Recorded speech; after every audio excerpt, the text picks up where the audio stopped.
Feltrina chiusa dopo il danneggiamento del sovrappasso da parte di un camion. Si preannuncia una settimana di passione tra Pederobba e Cornuda. I comuni allertano la protezione civile, fate presto con i lavori, l'appello dei sindaci. Scontro tra due auto questa mattina a Montebelluna, le vetture finiscono in un canale di scolo, 2 le persone ferite lievemente. Baby gang e violenza giovanile stretta a Valdobbiadene, carabinieri e polizia locale all'uscita di scuola dopo gli episodi di inizio anno, tra questi un pestaggio immortalato in un video shock. Sconvolta la comunità di Preganziola per la morte della piccola Emca Cestaro, figlia di Gianni, candidato alle passate comunali. La piccola aveva 5 anni, fatale un'emorragia cerebrale. I furti non si fermano e nel mirino finiscono sempre più spesso i cimiteri, fiori e piante rubati dalle tombe, gli ultimi episodi a Biancade e Roncade. La Lega perde un altro pezzo, ora è ufficiale, la consigliera regionale Rizzotto passa a Fratelli d'Italia, mossa che vi abbiamo anticipato circa un mese fa in un nostro servizio. Fine vita, la pioggia non ferma la mobilitazione Liberi Subito, arrivata nelle piazze del Veneto con gazebo informativi e c'è anche un numero per assistenza gratuita medico-legale. Solidarietà e terzo settore, battaglie e obiettivi comuni, è nato oggi a Silea il villaggio delle associazioni, una iniziativa che mette in contatto tutte le onlus del territorio. Bentrovati, buonasera telespettatrici, telespettatori di Antenna 3. In primo piano per questa edizione trevigiana dei nostri telegiornali l'ansia, la preoccupazione per la strada regionale Feltrina. Come sapete il tratto tra Pederobba e Cornuda è chiuso al traffico, questo da venerdì. Questo significa che domani ci sarà un primo banco di prova per la tenuta di tutta la viabilità dell'arteria.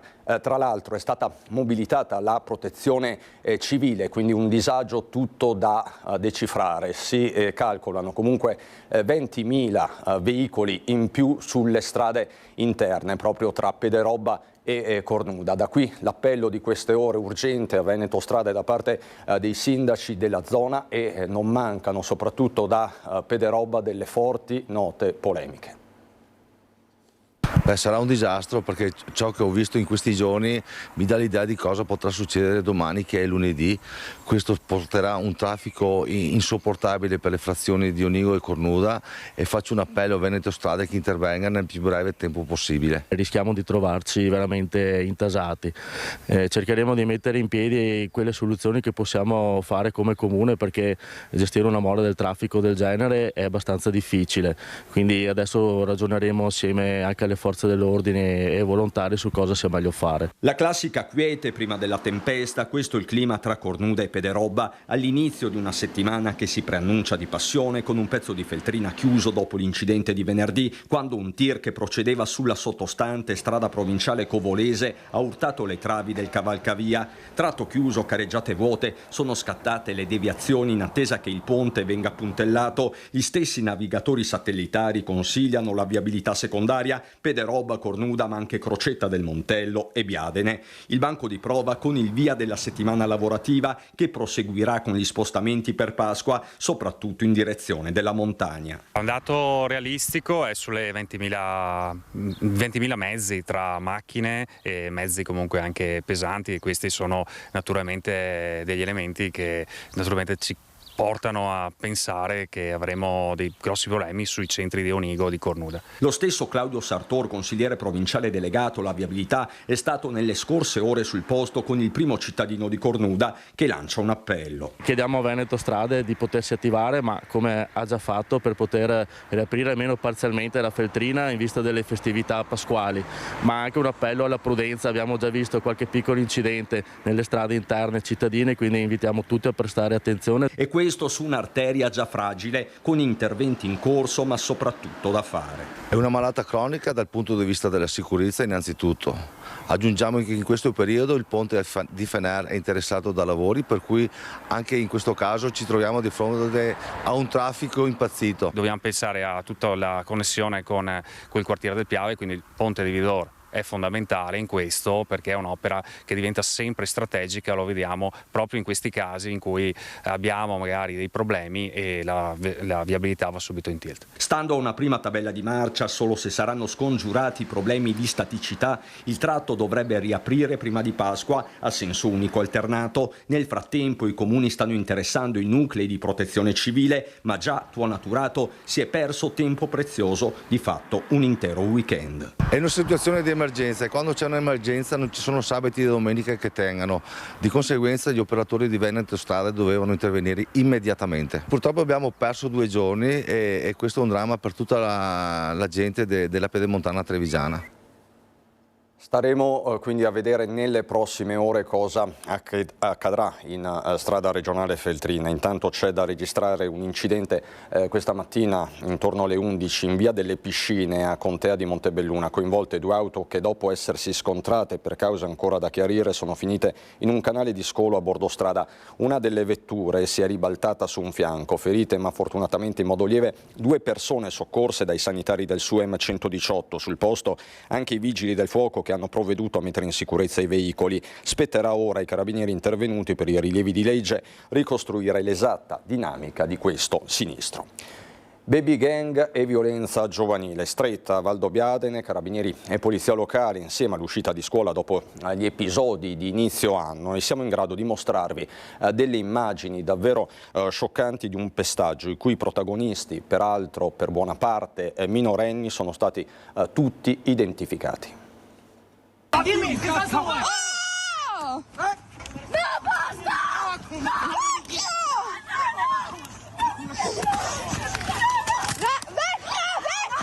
Calci, pugni, insulti anche a sfondo razziale, urla, sono sequenze concitate quelle che ci riportano un episodio avvenuto a gennaio a Valdobbiadene, nella zona della stazione delle Corriere. Protagonisti giovanissimi, bulle e bulli italiani di seconda generazione contro alcuni coetanei e persone di origine asiatica. Ora quegli attimi di autentica follia siamo in grado di farveli vedere e ascoltare.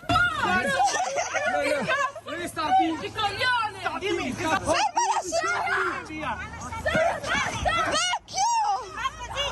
Dal filmato si vede l'intervento anche di soggetti più adulti che cercano di calmare gli animi ma che a loro volta vengono aggrediti. C'è chi entra a gamba tesa, chi fa mosse quasi da wrestling, c'è anche chi si accascia letteralmente a terra. Ho avuto modo di vedere queste immagini, sono assolutamente violente e da condannare. Alla denuncia alle forze dell'ordine è seguita poi l'indagine e gli interventi diretti da parte delle forze dell'ordine. Insomma, i soggetti, quasi tutti minorenni, sono stati identificati e ci sono state conseguenze penali, anche perché non era la prima volta che superavano il limite. Un episodio non isolato. In quelle settimane diverse furono anche le segnalazioni di piccoli furti nei supermercati del centro, da qui la stretta impressa dalla stessa amministrazione comunale che nel frattempo ha preso forma e sostanza. Da qualche settimana le uscite di scuola, fatto inedito per Valdobbiadene, sono sorvegliate da polizia locale e carabinieri. Non solo. Abbiamo la fortuna di avere una caserma locale dei carabinieri a Valdobbiadene,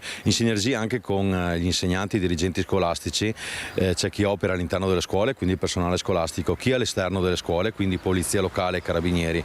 Abbiamo la presenza sia all'ingresso al mattino che all'uscita al pomeriggio, soprattutto zona del piazzale dell'arrivo delle Corriere e zona esterna ai supermercati che sono vicini alle scuole. A volte anch'io e l'assessore all'istruzione siamo presenti. Istituita la task force, ora per isolare i fatti c'è la necessità di coinvolgere vittime e famiglie. Abbiamo bisogno della collaborazione di tutti, in primis da parte di chi è vittima di soprusi e delle famiglie affinché vengano denunciate o all'interno della scuola o alle forze dell'ordine.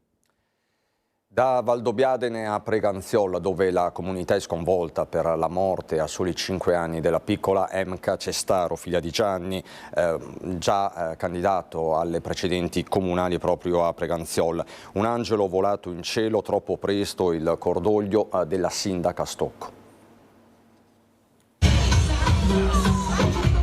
Eccola Emka, che felice balla al ritmo della musica durante la sfilata dei carri di carnevale, circondata dai coriandoli, e papà che la riprende per immortalare questa infinita gioia. Gli occhi curiosi di scoprire il mondo e un sorriso che rimarrà per sempre nei cuori di chi l'ha conosciuta. Emka, figlia di Gianni Cestaro, imprenditore, candidato alle passate amministrative a Preganziol, si è spenta a soli 5 anni per un'emorragia cerebrale. Una tragedia improvvisa quanto straziante per papà e mamma Tatiana.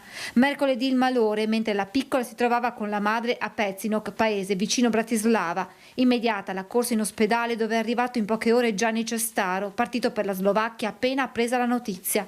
Mamma e papà non si sono mai allontanati dalla loro bambina, con la speranza di un miracolo. Poi, però, venerdì i medici hanno dichiarato la morte cerebrale. I genitori hanno deciso di donare gli organi. Martedì in Slovacchia l'ultimo saluto, ma potrebbe esserci una cerimonia in ricordo di Emka anche in Italia, alla quale è pronta a partecipare la comunità di Preganziol, sconvolta da quanto accaduto. L'improvvisa scomparsa della piccola Emma è una notizia tristissima che ci lascia sgomenti e senza parole. Una notizia che sta destando davvero molto cordoglio all'interno di tutta la comunità.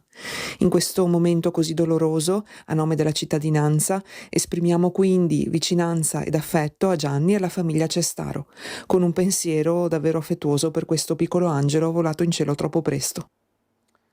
Sempre per la cronaca, la Procura della Repubblica di Treviso ha disposto accertamenti sulla salma del cittadino francese di 65 anni trovato morto ieri mattina in una stanza dell'Hotel Carlton di Treviso dove alloggiava.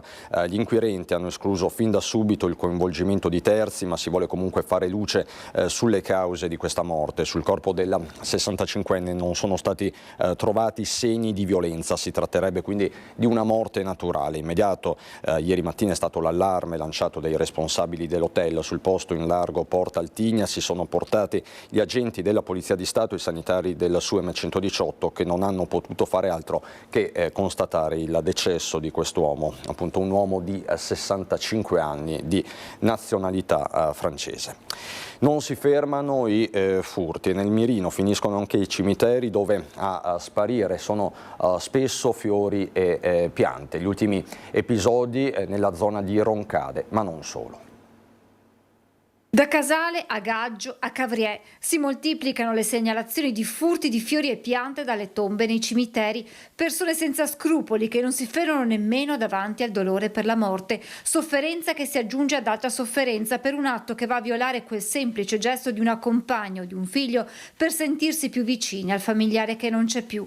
Gli ultimi episodi in ordine di tempo nei cimiteri di Biancade e Roncade, dove può accadere anche che ad essere colpita in più occasioni sia la stessa tomba. Non riesco a capire come si possano oltraggiare le tombe di altre famiglie quando a Roncade abbiamo 2 fiorerie che trovano soluzioni per tutte le tasche, quindi lo ritengo un gesto veramente ignobile. In programma a Roncade un'implementazione del sistema di videosorveglianza che potrebbe interessare anche siti particolarmente sensibili come i cimiteri. Stiamo portando avanti un altro stralcio per quanto riguarda la videosorveglianza per un bando che scade qui verso fine giugno proprio per poter partecipare a questo bando.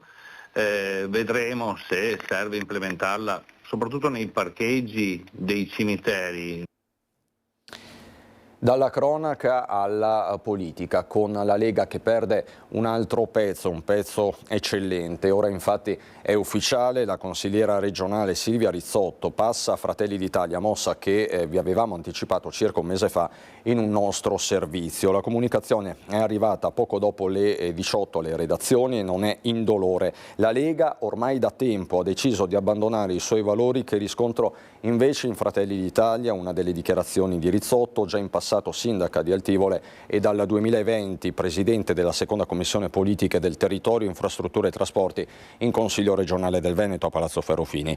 L'uscita dalla Lega di Rizzotto segue quella di un altro leghista, il veronese Marco Andreoli, e ci sono delle fonti qualificate che parlano di altre fughe in arrivo, quindi altre mosse ci saranno nei prossimi giorni sullo scacchiere politico regionale, anche anche a seguito di quello che è successo proprio in questa settimana con lo stop al terzo mandato. Poi chiaramente la partita è in corso ed è del tardo pomeriggio, lo possiamo vedere, uno sfogo su Facebook del sindaco di Treviso Mario Conte, presidente dell'ANCI Veneto e leghista, relativamente ad alcune sue dichiarazioni in materia proprio di terzo mandato. Il sindaco di Treviso in un lungo post dice di essere stato strumentalizzato quando, appunto, a precisa domanda di un giornalista ha detto di essere a disposizione del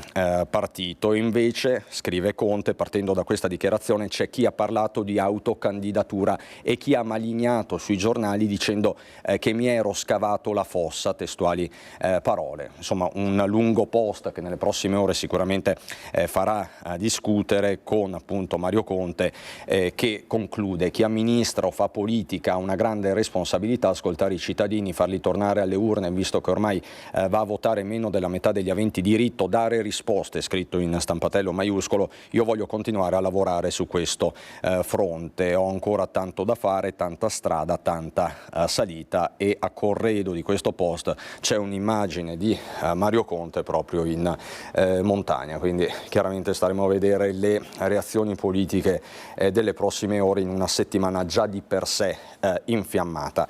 E a proposito di politica c'è un tema sempre attuale, quello del fine vita. Sono centinaia al giorno, in numero crescente di anno in anno, perché le persone non solo sono sempre più sensibili riguardo a certe tematiche, ma sono sempre più convinti e convinte che è un tema, è un approfondimento necessario per la vita di ognuno di noi. Centinaia al giorno, migliaia all'anno, le chiamate che arrivano al numero bianco per l'assistenza gratuita medico-legale messo a disposizione dei cittadini dall'associazione Luca Coscioni per affrontare le più diverse tematiche e per rispondere a dubbi e curiosità sul fine vita. Da come si scarica il modulo, a come lo si compila, a come lo si deposita per quanto riguarda le disposizioni anticipate di trattamento, rispondono su cosa è legale o no in Italia, per esempio per quanto riguarda il suicidio medicalmente assistito, come chiederlo, quali sono i requisiti per potervi accedere, quali sono anche le difficoltà che si hanno regione per regione, ASL per ASL. 06 99 31 3409 è il numero al quale rispondono professionisti che possono fornire ai cittadini qualsiasi tipo di informazione, a partire dal come e dove depositare il testamento biologico. In alcune regioni infatti è possibile consegnarlo anche presso le strutture. Inizialmente il deposito è solo possibile presso i comuni, dove l'ufficiale di stato civile ne certifica l'autenticità e la veridicità e la bontà delle dichiarazioni. E questo però non era possibile a chi magari era degente. E in queste settimane la mobilitazione nazionale Liberi Subito è arrivata in Veneto, nelle piazze di Padova, Treviso, Venezia, con gazebo informativi. Oggi ci sono i volontari a Mestre sotto la pioggia che distribuiscono volantini, la settimana scorsa si era a Padova, a Vicenza, insomma si continua a lavorare affinché tutte le persone conoscano pienamente i propri diritti nel fine vita. Affiancare i cittadini nel delicato momento del fine vita, in attesa di una normativa nazionale. In Veneto ferma in Commissione Sanità dopo la discussione in Consiglio, normativa che permetterebbe di avere procedure certe e tempi celeri per la verifica delle condizioni per accedere al suicidio medicalmente assistito, previste dalla sentenza della Corte Costituzionale 242 del 2019. E non è ammissibile che vi sia una discriminazione territoriale. Io non posso essere più o meno fortunato a seconda dell'ASL di competenza, perché un ASL è più o meno sensibile rispetto a certi temi. I temi, a proposito del trasporto pubblico locale, continua lo sforzo di MOM per rinnovare la flotta dei bus. A Castelfranco Veneto tra pochi giorni entreranno in funzione ben 19 nuovi mezzi di ultima generazione dotati di numerosi sistemi di sicurezza. All'interno degli autobus ci sono delle telecamere, c'è un pulsante che si chiama panic button, l'autista ha la possibilità di azionare nel momento in cui vede che ci sono problematiche all'interno dell'autobus, aziona ovviamente le telecamere che sono viste in tempo reale dalle forze dell'ordine. Essendo autobus geolocalizzati, poi le forze dell'ordine conoscono anche la posizione dell'autobus, quindi possono intervenire in maniera velocissima. Sicurezza dunque, ma non solo, nei nuovi 19 autobus interurbani che entreranno in servizio già tra pochi giorni, sostituendo i vecchi Euro 3. Si stima una riduzione del 90% di emissioni. I mezzi ad alta capacità di trasporto possiedono rampe e spazi per le persone disabili e anziane e prese USB per i cellulari. Ci sono altre tecnologie all'interno, sono i contapasseggeri, ci sono delle tecnologie che aiutano anche l'autista su punti particolari, ci sono telecamere esterne, ci sono degli alert proprio per capire le difficoltà che possono venire dalla destra o dalla sinistra dell'autobus. Rappresentano sicurezza, rappresentano sostenibilità ambientale. È una prima tranche di investimenti che MOM sta facendo e farà. Quest'anno arriveranno 130 nuovi autobus, di cui 76 nel primo semestre e 54 nel secondo semestre. Per 60 autobus che sono in totale autofinanziamento, l'azienda ha messo a disposizione più di 15 milioni di euro, quindi stiamo attuando il piano economico finanziario che è stato approvato all'Assemblea nel novembre 2023. I nuovi bus a Castelfranco segnano quindi una delle tante tappe di inaugurazioni della nuova flotta MOM. A Castelfranco Veneto assume anche un particolare significato in quanto ormai è prossima l'apertura del nuovo deposito della MOM, che passerà da una sede in affitto ad una sede in proprietà, e entro la fine dell'anno credo che abbiamo terminato anche finalmente i lavori per la realizzazione della nuova autostazione.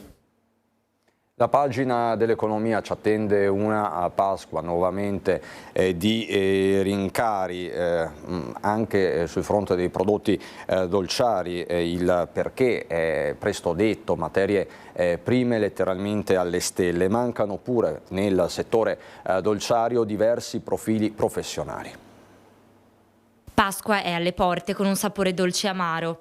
Le aziende agroalimentari tra rincari e carenza di lavoratori di fronte a una filiera sempre più complessa. Non mancheranno tra i bancali colombe e uova, ma quest'anno la sorpresa sarà il prezzo. Ingente aumento delle spese per le materie prime lievitano i costi di produzione per le aziende dolciarie, rincaro che si riflette anche sugli scaffali. Cambiamenti climatici per costi di trasporti, per vari fattori, politiche economiche dei vari stati. Negli ultimi settimane abbiamo sentito dei dazi, quindi questo comunque incide un po' sono più fattori che incidono su tanti costi che chiaramente ricadono poi sul prezzo finale. Andamento positivo nonostante le difficoltà economiche, con una domanda di crescita sul mercato. A frenare però il rilancio è il problema della manodopera. 1.800 su 2.700 in Veneto i dipendenti che mancano, cifra considerevole, circa il 67%. A volte qualcuno, magari anche per raggiunti i limiti di età, non avendo un ricambio generazionale e una struttura che può rimanere in piedi, decide anche di chiudere e questo impoverisce comunque il paese e la società. Si punta ai giovani dunque, un passo fondamentale la collaborazione con le istituzioni e gli enti di formazione da parte del Confartigianato, una maggiore presenza all'interno delle scuole da parte degli stessi imprenditori, portavoce diretti in grado di trasmettere il lavoro, ma anche la gestione d'impresa. Le iscrizioni ci sono, poi qualcuno chiaramente finisce il suo percorso scolastico e decide di fare un'altra strada. Al momento però c'è talmente tanta richiesta che tutti quelli che escono non riescono a colmare questo gap che si è creato nel corso degli anni. E di lavoro si parlerà da domani a Castelbrando per il congresso, il quarto congresso della CISL. L'obiettivo: aumentare welfare e servizi. Il tema dell'anzianità, della glaciazione demografica, del numero di lavoratori occupati. Ci preoccupa questo dato perché vediamo una popolazione trevigiana che invecchia sempre più e quindi richiede nuovi servizi, specialmente sul sociosanitario. Nel contempo vediamo il numero di lavoratori che diminuisce. Il tutto si traduce in mancanza di risorse che minano la tenuta sociale del paese e di conseguenza quella economica. Saranno questi i temi principali che si affronteranno nel congresso, un appuntamento per fare il punto della situazione nelle province di Belluno e Treviso. Il 14 e il 15 di aprile, in questi 2 giorni, si riuniranno oltre circa 250 delegati in rappresentanza degli oltre 90.000 iscritti della CISL avranno il compito di analizzare quanto fatto negli ultimi 4 anni e poi di pianificare il percorso per il futuro. Gli obiettivi sono quelli appunto di riuscire prima di tutto a rendere nuovamente attrattivo il nostro territorio, quindi con forza chiederemo che ci sia un rilancio di tutti i servizi, dalle infrastrutture ai servizi per quanto riguarda giovani famiglie, a tutto il tema della casa. Rischiamo che si stia mettendo in discussione appunto la tenuta del servizio sociale, di tutto il sistema del welfare sociale inteso come pensioni, servizi e quant'altro. Parola chiave: partecipazione. Se vogliamo, ad esempio, salvaguardare il potere d'acquisto delle retribuzioni, noi dobbiamo partecipare a qualsiasi tipo di contrattazione sui tavoli, ma dobbiamo partecipare anche a quelle scelte quando si parla di riforme. Quindi chiediamo una riforma fiscale che dia la possibilità per lavoratori dipendenti e per pensionati di avere più potere d'acquisto nelle proprie retribuzioni e pensioni. Un congresso che si terrà proprio nei giorni in cui ci saranno le votazioni per il rinnovo delle RSU, una chiamata ai delegati e alle delegate, ma non solo. La CISL resta impegnata a diffondere la sensibilizzazione alla sicurezza sul lavoro, per la quale sarà in piazza anche il 1° maggio. Economia, lavoro, famiglia. Di famiglia invece ha parlato a Treviso l'arcivescovo Matteo Zuppi. La cellula della società è la famiglia, non è soltanto il problema della Chiesa, la cellula stessa della società e lo sappiamo, perché se non ci fosse la famiglia quante crisi avrebbero travolto, avrebbe creato maggiore sofferenza, ancora maggiore sofferenza alle persone. Oggi più che mai c'è tanto bisogno di famiglia, sono le parole del cardinale Matteo Zuppi, ospite all'Auditorium San Pio X di Treviso, in occasione del 50° anniversario del Centro della Famiglia. Percorsi di sostegno e offerta di attività per famiglie tra le proposte nel calendario degli eventi. Un dibattito costruttivo orientato all'unione della comunità, all'importanza di combattere la solitudine, creando famiglia anche per chi è solo. Come possiamo preoccuparci, voler bene alla nostra famiglia, tenendo chiusa la porta di casa? La famiglia è uno snodo fondamentale per tutte le questioni che vanno dalla giustizia, dall'educazione alla legalità, alla pace, alla fiducia nell'affrontare le questioni del mondo in una maniera comunitaria.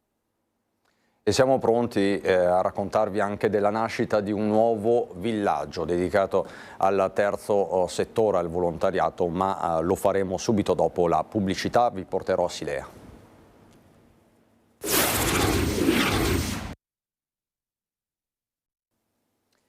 Di nuovo in diretta, vi dicevo prima che saremmo andati a Silea, eccoci quindi in riva al Sile per la nascita del villaggio delle associazioni, una iniziativa che mette in rete tutte le onlus del territorio. L'obiettivo è assolutamente fare rete sul territorio con queste splendide associazioni che oggi partecipano al villaggio delle associazioni, perché davvero se il detto è che per crescere un bambino ci vuole un villaggio intero e per crescere un cittadino ci vuole il villaggio delle associazioni, e oggi ce l'abbiamo qui a Silea in questa splendida location in riva al Sile, e davvero ci arricchisce di valore sociale. La domenica del villaggio a Silea ha il volto di decine e decine di volontari arrivati da tutta la Marca e non solo per presentarsi tra loro e al grande pubblico. Questo è il senso del villaggio delle associazioni, frutto della sinergia tra comune e associazione familiari e vittime della strada, con la collaborazione delle realtà in rete con la Onlus Veneti Schiacciati dalla Crisi della nostra Mirella Tuzzato, che spiega così il senso di una giornata particolare. Far capire che il mondo del volontariato, anche quello che non si vede, è presente, c'è. Far capire che l'Unione darà la forza a questi volontari di esserci, ma soprattutto di trasmettere il messaggio alla politica che devono avere un occhio di riguardo per questi uomini, per queste donne, per questi ragazzi che stanno cercando di dare il meglio di se stessi per aiutare gli altri. Aiutare e aiutarsi partendo da esperienze e obiettivi comuni. Noi come associazione ci occupiamo di incidentalità stradale e di sicurezza stradale. Vogliamo lanciare un obiettivo vittime zero sulla strada sulle nostre città. Ci siamo rivolti alle associazioni, ci rivolgiamo alle associazioni perché ogni associazione è sensibile a determinati temi e pensiamo che anche questo tema possa essere, diciamo, un obiettivo condivisibile con tutte le altre associazioni. Dalla Croce Rossa, Lega Ambiente, dalla FIA, Balconi, ambiente, sport, salute, tutto si intreccia a Silea, anche la tradizione e il folklore. Noi siamo Pastoria del Borgo Furo. Che è sempre presente. Sempre presente. Io sono Anna. Io sono Marisa. In paia careghe! E parone a Cromera! Care mei mandue! Mi sono quello che controlla l'origine, che vuole anche l'anziano del turno, che guarda se va tutto bene. Va tutto bene. Tutto a posto, bravi tosati. Al Parco Ali Dorate di Monigo nuovi giochi accessibili a tutti i bambini, anche quelli con difficoltà motoria. Un'area giochi di 130 metri quadri nel Parco Ali Dorate, che è un parco molto grande e alberato e vissuto da tanti bambini, però una delle caratteristiche di questo parco giochi è proprio l'inclusività, nel senso che sono giostrine accessibili a tutti. Giochi accessibili a tutti i bambini, anche quelli con disabilità, al Parco Ali Dorate del quartiere di Monigo, uno dei più frequentati della città e meta di ritrovi e feste di compleanno. La nuova area giochi inclusiva è stata terminata nei giorni scorsi. Pavimentazione antitrauma, giochi progettati per essere facilmente fruibili, un'altalena, pannelli interattivi, un mappamondo, un grande gioco combinato con torri, scivoli e strutture per l'arrampicata, tutti utilizzabili anche da bambini con mobilità ridotta. Un grande messaggio di inclusività, questo ci tengo perché è un po' la politica della nostra amministrazione, giostrine per tutti, parchi per tutti, e credo che questo sia un progetto che poi andremo a replicare in tanti altri quartieri, però siamo partiti dal quartiere Monigo, quindi 130 metri quadri di una nuova area giochi per tutti i bambini della nostra città. Nell'anno del Green Leaf un occhio anche alla sostenibilità, legno e acciaio, i materiali utilizzati sia per inserirsi nel contesto naturale sia per essere duraturi e richiedere poca manutenzione nel tempo. Dopo il Cancel Parco, realizzato grazie ai suggerimenti dei bambini delle scuole per collegare il plesso delle Vittorino da Feltre all'area verde, ecco dunque il parco giochi inclusivo. Costo complessivo dell'opera 86.000 euro, di cui 50.000 finanziati dal Fondo per l'inclusione delle persone con disabilità e 36.000 a carico del Comune. Veniamo alla nostra rubrica domenicale, è dedicata alla storia, al servizio storico di Antenna 3. Parliamo di immigrazione. Torniamo al 1992 e a un primo report su questo fenomeno redatto dalla Caritas trevigiana.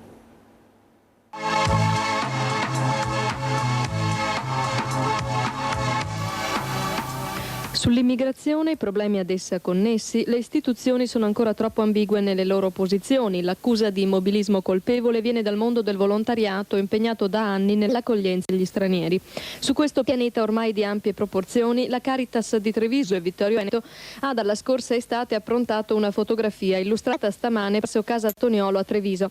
Si tratta del risultato di un'indagine condotta su 115 comuni, interessando pertanto alcune aree territoriali fuori provincia di Treviso, alla quale hanno preso parte 87 dei comuni interessati.